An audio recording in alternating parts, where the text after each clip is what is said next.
9 अक्टूबर 2025। पहला पाठ। नबी मलाकी का ग्रंथ, अध्याय 3, पद संख्याएं 13 से 20। प्रभु कहता है, तुम लोगों ने मेरे विषय में कठोर शब्द कहे हैं, फिर भी तुम पूछते हो, हमने आपस में तेरे विरुद्ध क्या कहा है। तुम लोगों ने यह कहा, ईश्वर की सेवा करना व्यर्थ है, उसकी आज्ञाओं का पालन करने से और विश्वमंडल के प्रभु के लिए टाट के कपड़े पहनने से हमें क्या लाभ। हम तो घमंडियों को धन्य समझते हैं जो बुराई करते हैं, वे फलते फूलते हैं, और जो ईश्वर की परीक्षा लेते हैं उन्हें कोई हानि नहीं होती। तब प्रभु भक्तों ने आपस में बातें की। प्रभु ने ध्यान देकर उनकी बातचीत सुनी और उसके सामने प्रभु भक्तों और उसके नाम पर श्रद्धा रखने वालों के विषय में एक स्मारिका लिखी गई।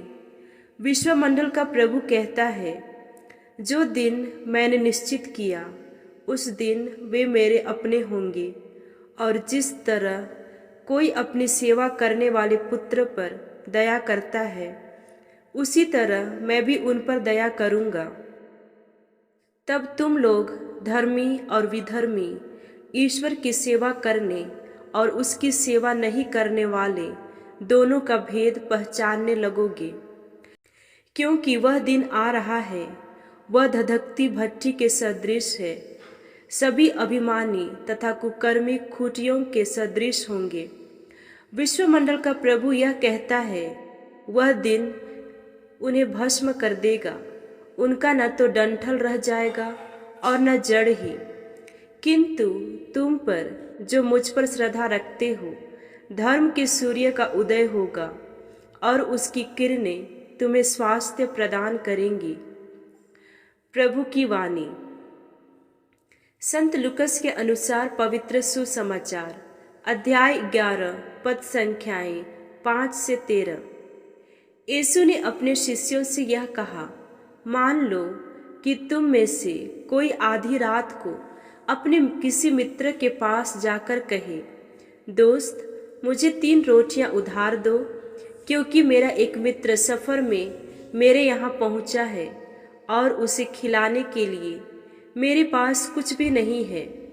और वह भीतर से उत्तर दे, मुझे तंग न करो, अब तो द्वार बंद हो चुका है, मेरे बाल बच्चे और मैं, हम सब बिस्तर पर हैं, मैं उठकर तुमको नहीं दे सकता।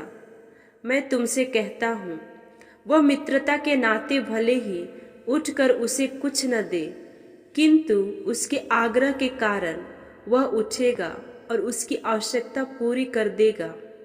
मैं तुमसे कहता हूँ, मांगो और तुम्हें दिया जाएगा, ढूंढो और तुम्हें मिल जाएगा, खटखटाओ और तुम्हारे लिए खोला जाएगा। क्योंकि जो मांगता है उसे दिया जाता है, जो ढूंढता है उसे मिल जाता है, और जो खटखटाता है उसके लिए खोला जाता है। यदि तुम्हारा पुत्र तुमसे रोटी मांगे तो तुम में से ऐसा कौन है जो उसे पत्थर देगा? अथवा मछली मांगे तो मछली के बदले उसे सांप देगा? अथवा अंडा मांगे तो उसे बिच्छू देगा? बुरे होने पर भी यदि तुम लोग अपने बच्चों को सहज ही अच्छी चीजें देते हो, तो तुम्हारा स्वर्गिक पिता मांगने वालों को पवित्र आत्मा क्यों नहीं देगा। प्रभु का पवित्र सुसमाचार। मनन चिंतन। सुसमाचार में यीशु अपने समय के आतिथ्य रीति रिवाजों का एक उदाहरण पेश करते हैं।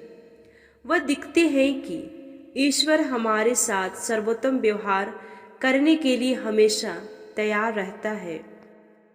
इस कहानी में प्रार्थना के साथ संबंध बहुत स्पष्ट है।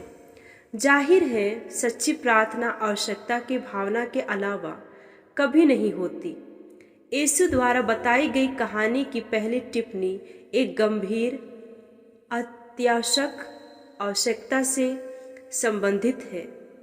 यहाँ एक मित्र है जो आधी रात को आता और दूसरे मित्र के लिए रोटी मांगता है। जो अप्रत्याशित रूप से यात्रा से आया है और उसके पास उसे देने के लिए घर में कुछ भी नहीं है। हमारी आवश्यकता को अनुरोध के आग्रह और मांगने वाले के विश्वास की निश्चितता द्वारा जोड़ा जाना चाहिए।